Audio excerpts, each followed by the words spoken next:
Okay.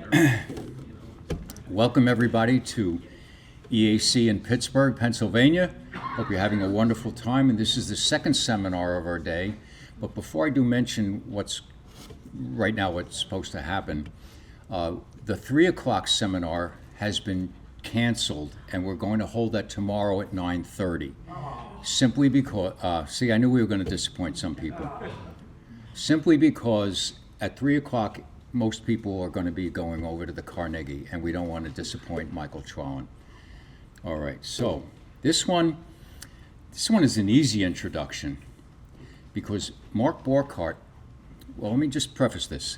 When I was asked to do the educational stuff years ago, and I think I did for 8 or 9 straight years, if I needed somebody, I could always rely on 2 people, Mark Borckardt and JK, John Krailovich.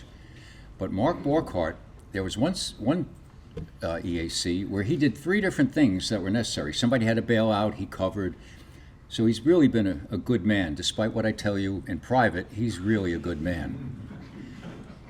But the best one of them all was one year, I called him up to do an EAC seminar, and he answers the phone, and you know how you have caller ID, you can see who's calling you?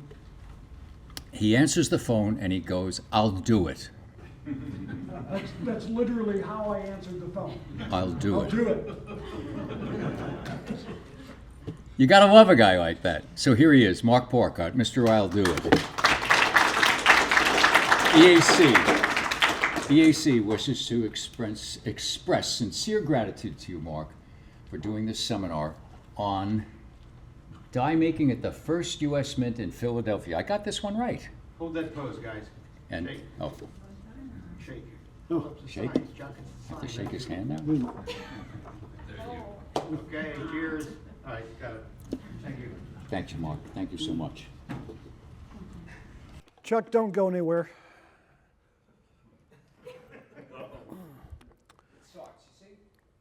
So, in the brief time that we're here together, I hope to provide a glimpse into die production at the first U.S. Mint. And I'd like to thank several people for their input, their help. Leonard Augsburger, Roger Burdett, Dan Carr of the Moonlight Mint, Bill Eckberg, David Finkelstein, Chuck Heck, Chris Pilliad, Craig Shalley, and Steve Tompkins. They either provided firsthand support or through their various articles or other writings, and I appreciate that. The first Philadelphia Mint, I'm sure most of you know, operated from 1792 to 1832, and that's the period that I'm going to discuss today, concentrating on the first decade. So up on the screen to the left, we have Edwin Lamessur's depiction of 3 buildings comprising the first U.S. Mint. And to the right, we have John Ward Dunsmore's painting of a mint engraver working at his bench with Mint Director David Rittenhouse to the left, George Washington in the maroon cloak, Thomas Jefferson with the kind of red hair sort of in the back or to the side, and then Alexander Hamilton in the back, who was straining to look over the broad shoulders of George Washington. I think that these 2 slides are fantastic. And when I say fantastic, it means that they're total fantasy. Absolute fantasy. So during my presentation, I'm going to pretty much limit myself to obverse and reverse dies. If we get into edge dies, that's a whole nother matter, so I'm not going to go there this time. So we do have a lot of ground to cover in a short period of time. But first, I need a volunteer, Chuck.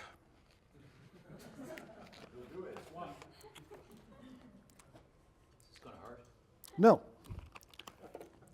I need you to make sure that everybody in the room gets one of these notepads and one of these pens.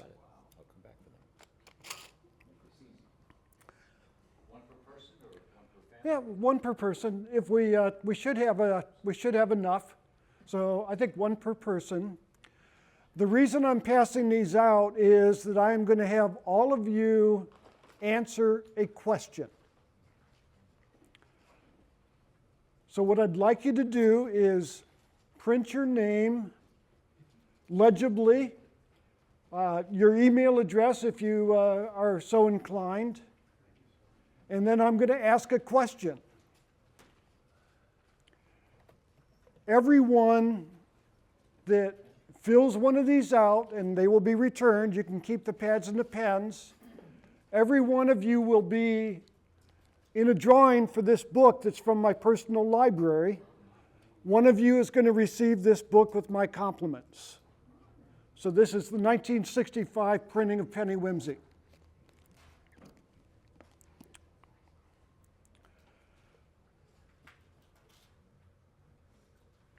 So the question is simple. The Philadelphia Mint produced several denominations of coins from 1792 to 1832. How many die marriages did they utilize for all of the denominations during all of the years that they operated the first mint? Not including metals, because that's outside the, those dies were made outside the mint. So just for all of these denominations, not including metals, how many die marriages were utilized at the first mint? So I need you all to answer that question. I will tell you a little, I'll give you a little hint. It's a four-figure number.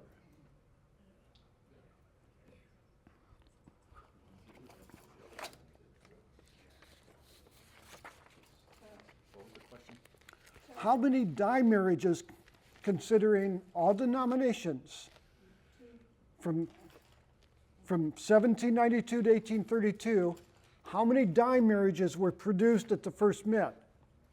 Now, this is based on what we know today for each of the different denominations.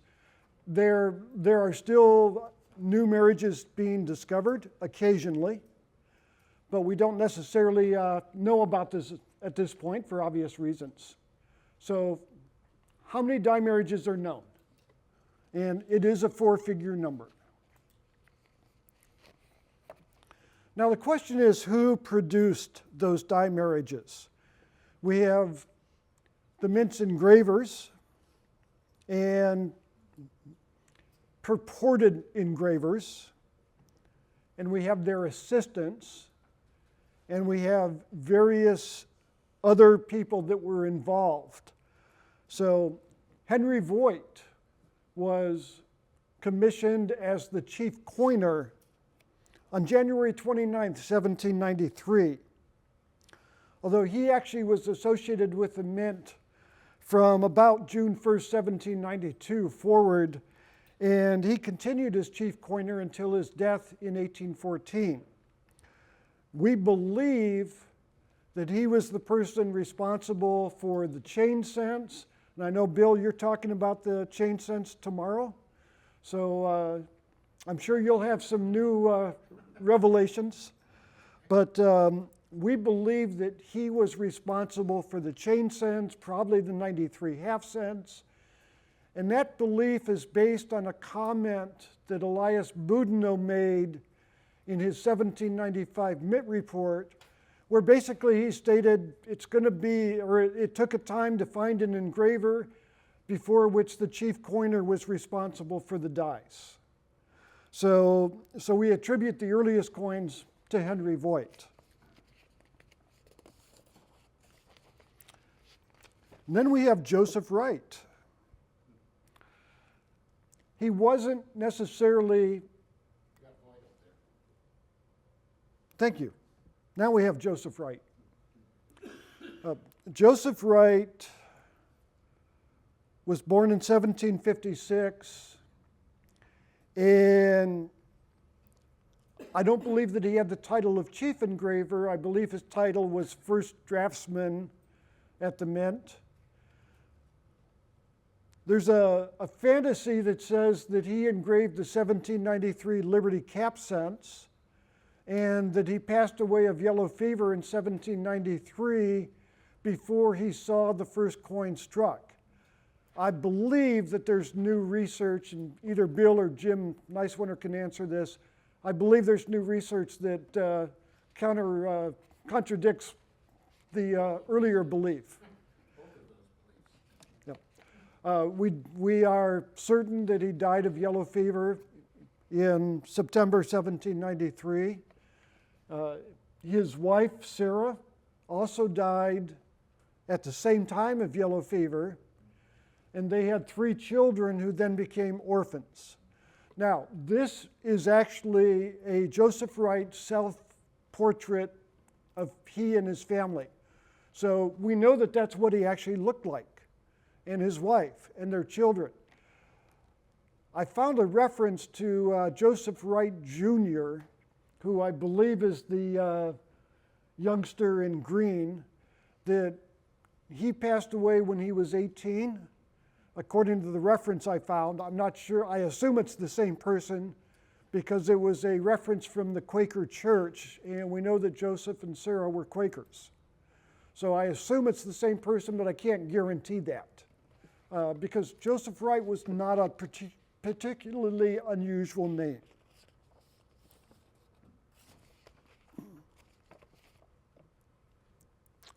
Then we have Robert Scott. He was born in Edinburgh, Scotland, about 1744. He immigrated in 1778 and was commissioned as chief engraver of the Mint in November 1793. Now, Robert Scott was a very important person, not only at the Mint, but in general for Philadelphia engraving. And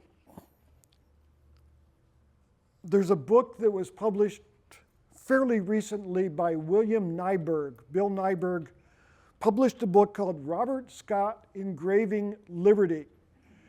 If you do not have a copy of that book, I highly recommend it. It's fabulous. It has a complete accounting of all of his engravings that are known, along with detailed biography information. That is highly recommended. And has everybody answered my question? I need my volunteer again to 1792 to 1832, all denominations, how many diameters? I need your name, I need your email address if you're inclined to share it. And of course I do.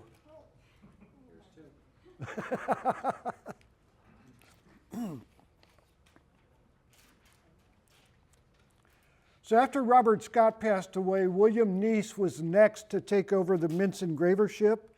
He was born in Lancaster, Pennsylvania. He was commissioned as the chief engraver in January 1824, and he continued on into the second Mint era.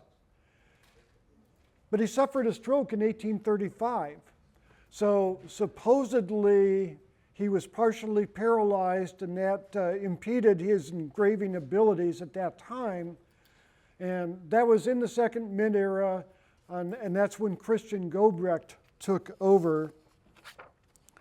So some of the other people that were involved in die making or related activities, there was Jacob Bay. He worked in the coining department. He spent part of his time coining coppers, and he spent part of his time cutting punches. And he spent part of his time drinking.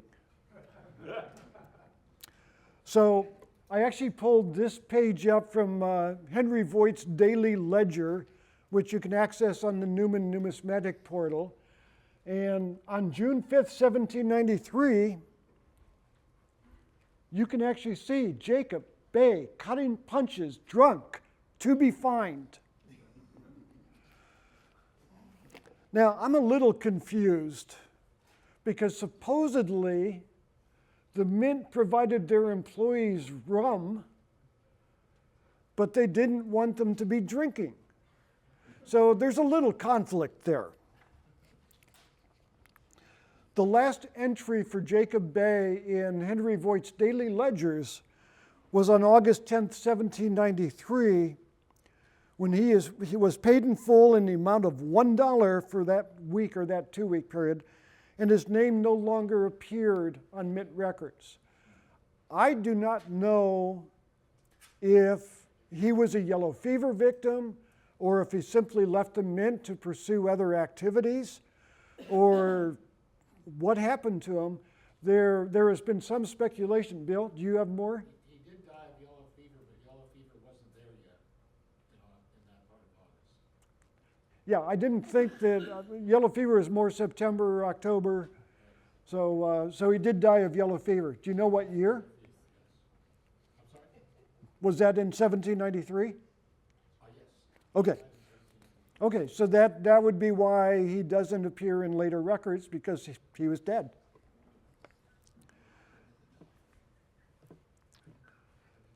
The man, Adam Eckfeldt, we could call him the Adam Eckfeldt.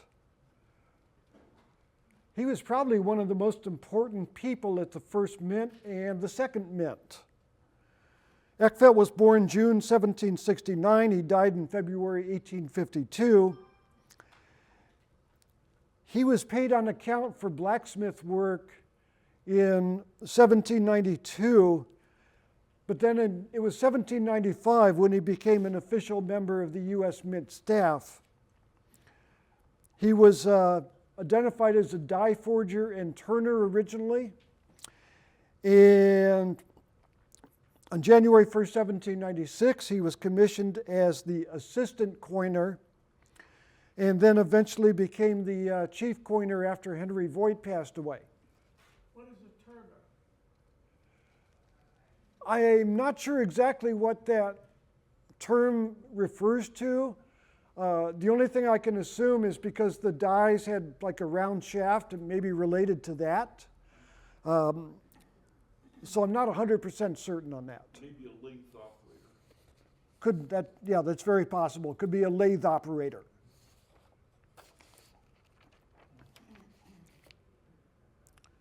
John Eckstein, or Eckstein, he was paid for $30 for 2 models for silver dollars in September 1795. Many of these early records, the pay records, come from Frank Stewart's book on U.S. Mint history, where he reproduced some of the early accounts at the mint. The question is, what were the 2 models? We might assume that they were the obverse and reverse for the drape bust small eagle silver dollar. But Harry Salyard suggested they might have been alternative dies or designs for the obverse for comparison purposes. So we don't know exactly what the models were. Bill Nyberg wrote in his book, the second model created by Eckstein could have been for the small eagle reverse that was similar in form to Scott's previous eagle engravings for the reverse design. And it's also possible the second model could have been used for an alternative obverse design to enable a 3-dimensional comparison. Just a few others. Moritz First. He was a die sinker and a seal cutter in Philadelphia. And he was involved for making many of the dies for medals at the first mint. I don't know that he created any dies. He was not a salaried employee of the mint. And so I don't believe that he actually made dies for U.S. coins, but he did make dies for medals. And then John Smith Gardner. Now, Walter Breen attributed some of the 1794 large cents, and other authors like John Dannreuther have referred to certain gold dies as the work of John Smith Gardner. Maybe. Can we prove it? I don't know. actually have information that he did not. The information is from John Smith Gardner, who, when he was trying to get a raise, talked about all the things that he did, and engraving was not one of them. Okay, so John Smith Gardner, Bill Eckberg states that he was probably not an engraver of actual coins. He was finishing dies and that kind of thing. Okay, and that makes sense that he was finishing dies for the position of assistant engraver. Do we know anything about his life story? Nothing. We do know that there was a John Gardner in Philadelphia at that time who was a coach painter who was born about 1751 and died about 1810. And several Philadelphia city directories from the period mention him, but we don't know if that's the same person or not. Findagrave.com actually lists him, the coach painter, as John S. Gardner. So maybe he was, but we don't know. So Christian Gobrecht is best known for being chief engraver at the Second Mint from the following niece's stroke until he died in 1844, but he actually did some work at the First Mint.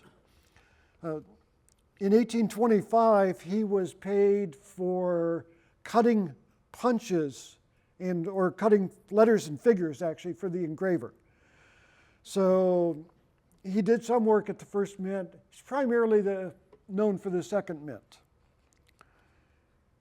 And Luigi Persico was not a member of the Mint staff. He was paid in December 1824 for modeling a small medallion head for the silver coins. I actually found a newspaper article that discussed that in 1825.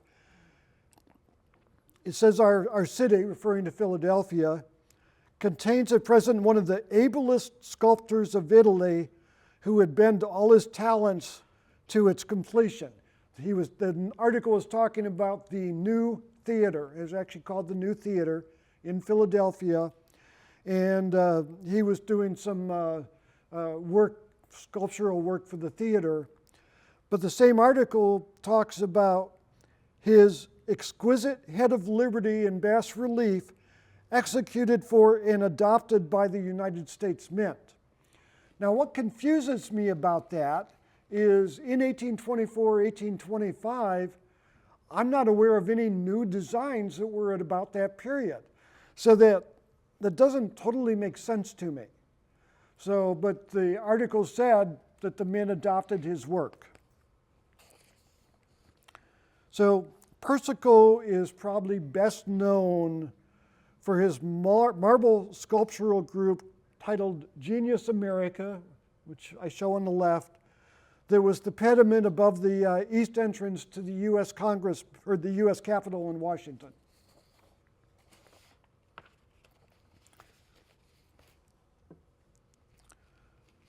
Johann Matthias Reich, or John Reich as he's better known, he was the assistant engraver.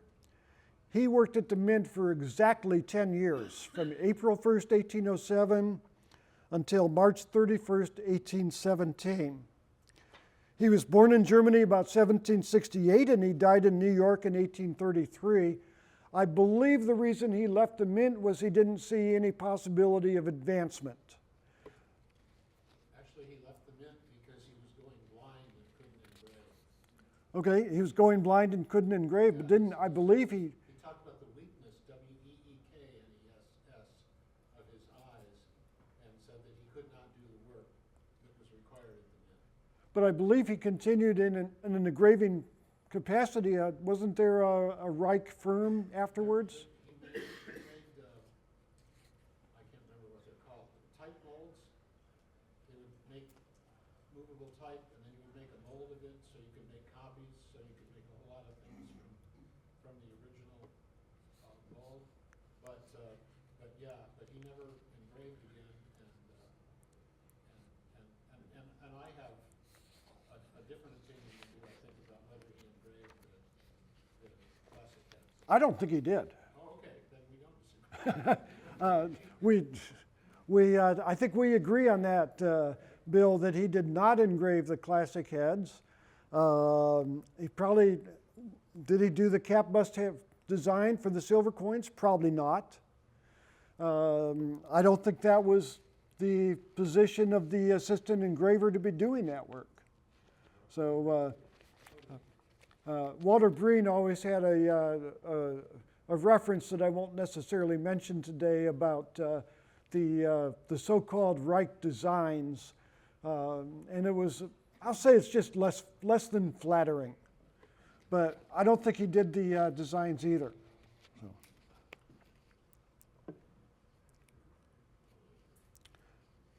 Frederick Rich, I've seen his name spelled R-E-I-C-H-E, R-I-E-C-H-E, R-I-C-H-E. A lot of different spellings of people have existed over the years. I mean, let's face it, my last name is the third misspelling of the original name. So I know how that works.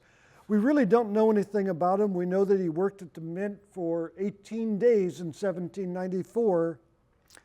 And it says sinking dies, but I'm not sure to what extent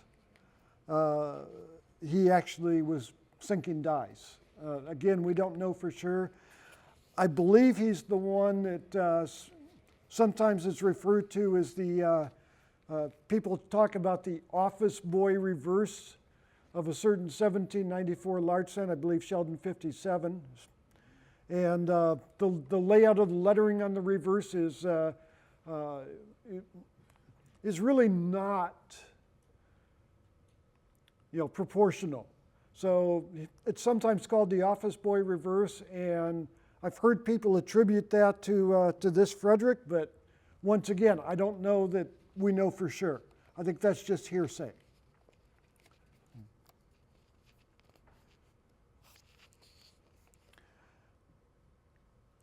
Henry Starr. He was paid $39 on April 28, 1820 for making letter punches. He was paid $13 for making an alphabet of letters.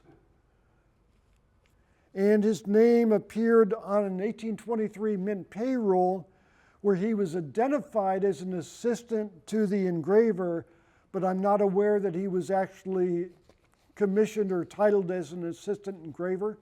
I think he was just one of those extra people that was around. Then we come to a problem. Gilbert Stuart. Stuart was the famous portrait painter from the late 18th century, and in an 1861 book, James Ross Snowden, actually the book was written by someone else, but Snowden said that a family member claimed that Gilbert Stuart was the person that created the drape bust design for the silver coins. Harry Salyards has proven, I think pretty much beyond a doubt, that that never happened. Salyards went into some genealogical research. He actually, in a wonderful book he produced, he actually spent, I think, like 50-some pages disproving the Gilbert Stuart connection. So if anybody says Gilbert Stuart designed the drape bust coins, apparently not. If I could comment, it's technically impossible to prove a negative, but in this case, Harry came as close as is humanly possible. I believe that's true. Bill said that it's technically impossible to prove a negative, but Harry came very close as possible to providing that proof. So let's get into how the dies were made. There are a couple original documents from the 1790s that are very important. Elias Boudinot compiled a very detailed document on November 2nd, 1795, Orders and Directions for conducting the Mint of the United States. And his document, now of course 1790s, these are all handwritten, obviously. His document went through every conceivable job position at the Mint, from workman to the top brass, so to speak. And you can see an example of actually from the original document. That's again, I believe that's accessible on the Newman Numismatic Portal. So the mint engraver, it is his duty to have prepared and to engrave all the dies necessary for the mint as ordered from time to time by the director, and to provide such a number of each denomination on hand as to prevent unnecessary delays that may be occasioned by breaking, etc. He will be allowed a forger and hardener of dies to prepare and temper the same. He will report to the director every Monday morning the number of dies with their denominations, which he shall have delivered to the hardener of dies to be hardened the previous week.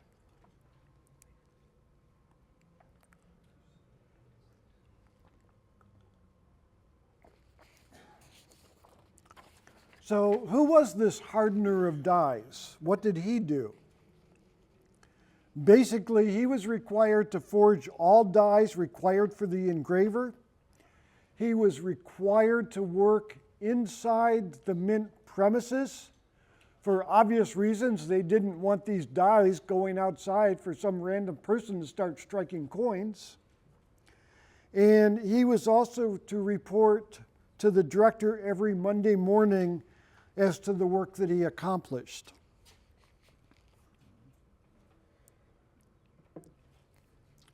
The director's clerk, he basically provided the written reports from the engraver and the hardener of dies. On December 9th, 1794, the Committee on the Mint inquired about the die-making process. And a short time later, Robert Scott replied in an undated document with all of his answers. Now, the original document from the Committee on the Mint, I have not been able to find a copy, so we don't know exactly what the questions were, but we can kind of guess at what those questions were. The duties of the engraver, the additional positions, how long will dies last, and how long does it take to make a coinage die? So Robert Scott began, the chief coiner who has at his command a number of artists has hitherto furnished me with dies ready prepared to engrave on, but as that is no part of his official duty, that favor may be withheld at his pleasure. As a remedy, Scott requested that the director provide an assistant engraver.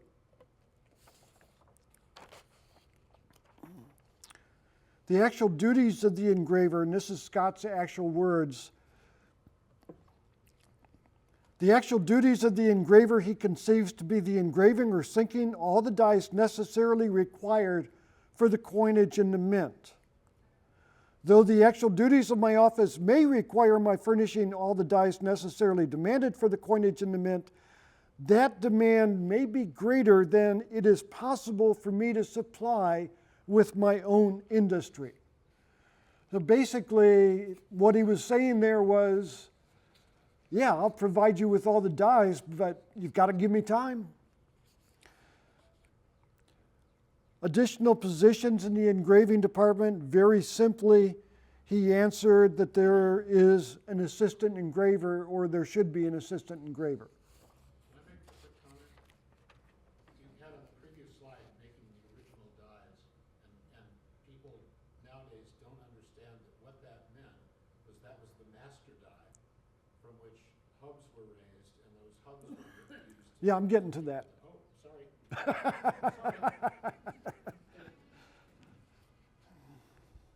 How long will dies last? Well, there's no simple answer for that. Some dies lasted 10, 20, 30,000 strikes. Other dies just a few hundred strikes. Robert Scott said that from each die pair, the mean was about 20,000, and for large cents, and for half cents, about 12,000.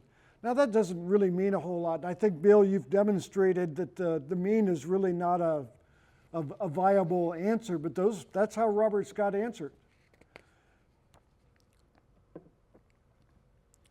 And how long does it take to make a die?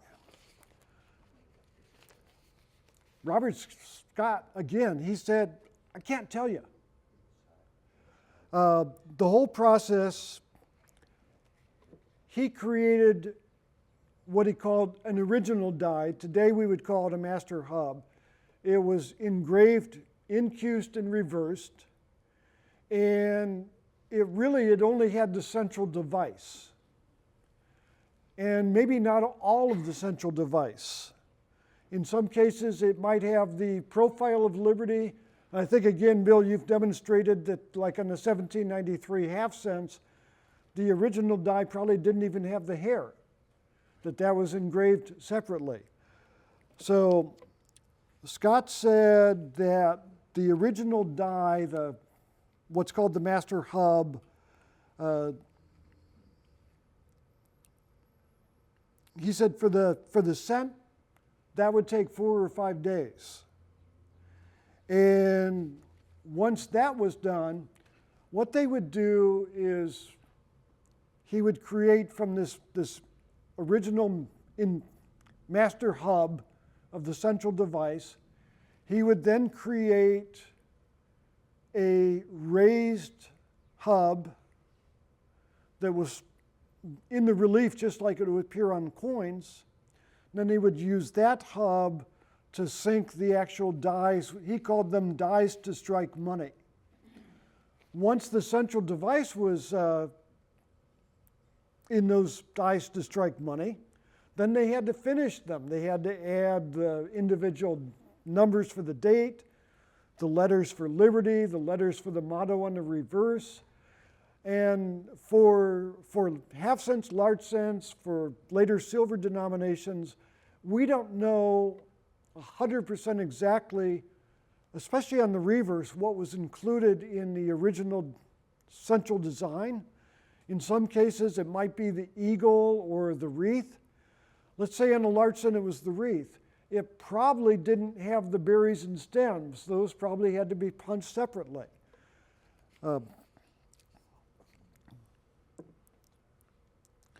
Now, the basic designs, the Mint Act of 1792 specified what designs were, or what was going to be included on the different coins. Section 10 talked about an impression of liberty. It didn't say what the impression was supposed to be, it just said an impression of liberty. And then it said silver and gold coins would have an eagle, copper coins would have the denomination, and of course it would say United States of America. And then from there, the engraver pretty much created the designs as he felt they complied with what was stated in the Mint Act.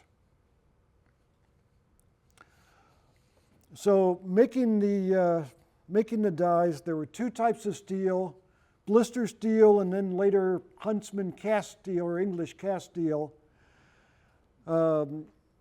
Those were 2 very different types of steel, and they would make the die bodies.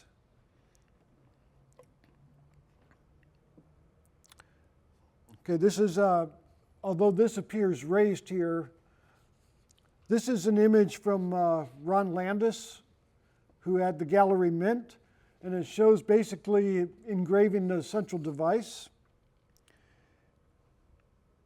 Craig Shelley provided me with, again from Ron Landis, some of the different tools that he used to engrave the dies. And then it was sort of a punching machine. This probably is not exactly what it looked like in the 1790s. Again, this was Ron Landis doing all of his Gallery Mint reproductions, which he did incredible work. And Ron's work at the Gallery Mint taught us a great deal about how the original dies were made and how the coins were struck. And there are people who think, you know, there's no place for that kind of stuff in numismatics. I totally disagree. What Ron has taught us about the whole process is invaluable.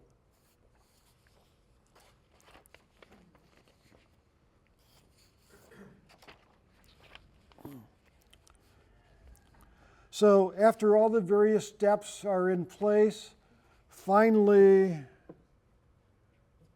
we have a completed die. Now this is an image of a 1806 half-dollar die from the ANS collection. And this is actually probably one of the nicest condition dies still in existence today from the first mint. And it gives you a pretty good idea of what the original dies would look like.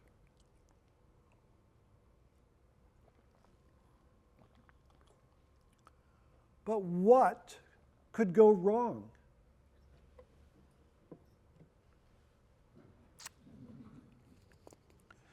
So Robert Scott, when he was reporting to Congress,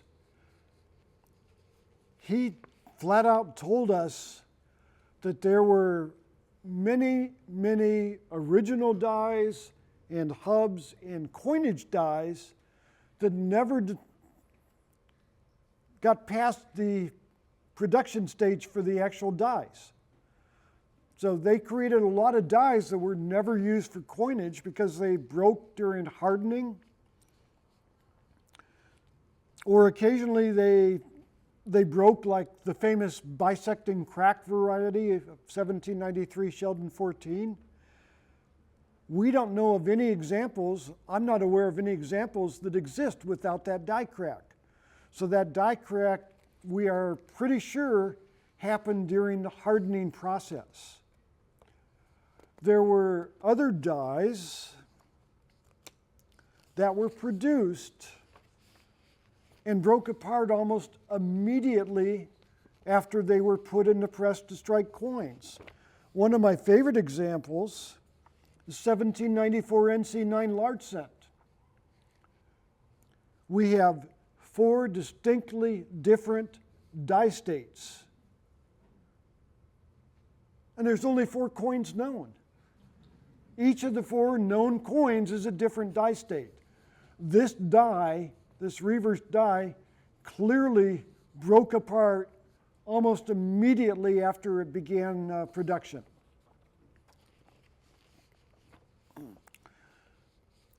So what's next?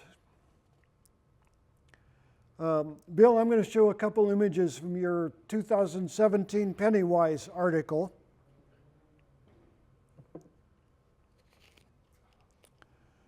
So Bill has shown to a certain extent what was included in the original die for the 1793 wreath cents. I would like to see that extended to every denomination at the first mint, so we could actually eventually create a catalog of the original dies that were produced. And is it possible? I think it's possible. Is it likely to happen? Probably not. If somebody wants to do it. All right, so has everybody answered the question? Have you all filled out your papers? Have you all provided your name and email address and your answers? Any more? Is this all of them? Is this everybody that's here? Okay, I passed out pads and papers, or pens and pads. I think I've got one left. And I ask a question. Sorry, Leanna. Leaving my camera.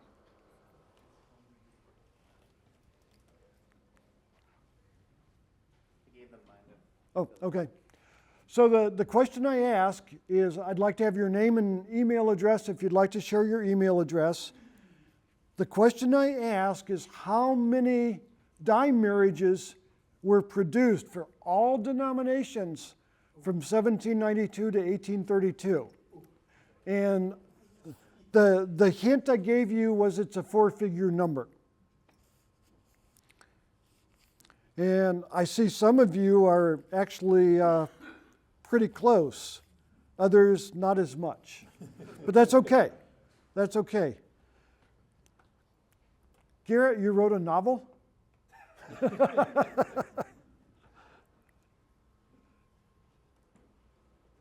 You're actually really close.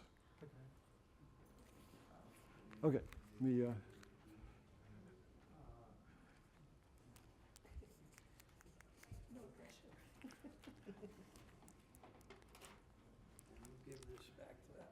No, you can hang on to that. Thank you. Okay.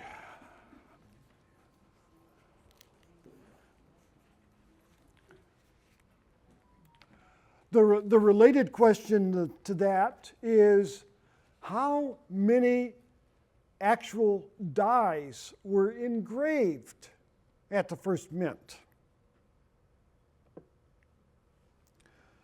Varieties, 1,671. Obverse dies, 1,110. Reverse dies, 1,091. So they actually produced 2,201 actual physical dies. And I'm just going through here.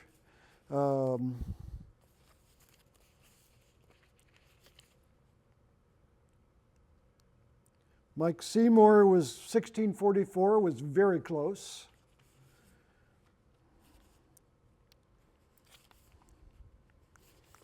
Several of you were very close.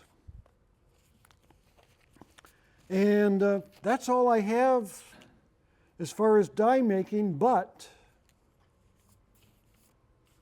Leanna, did you fill one of these out? No. Okay, then you're the perfect person. Would you go through here and just select one at random? Sure.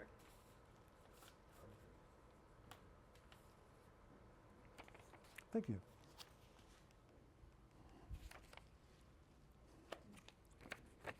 All right, where is Jim Swales?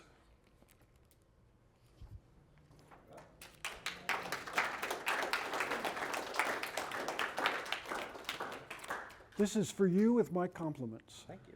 You're welcome. Ray. I have a plush hub which you can keep up here in case anybody wants to see what a real one looks like.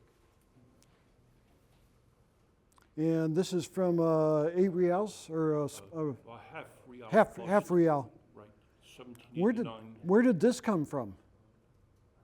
I think the original location was probably Guatemala. Sedgwick auction.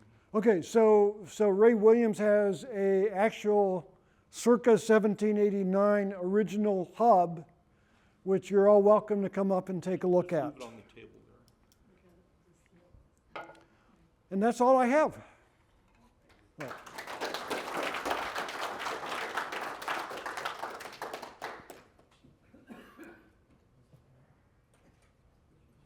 Mark, are you taking questions?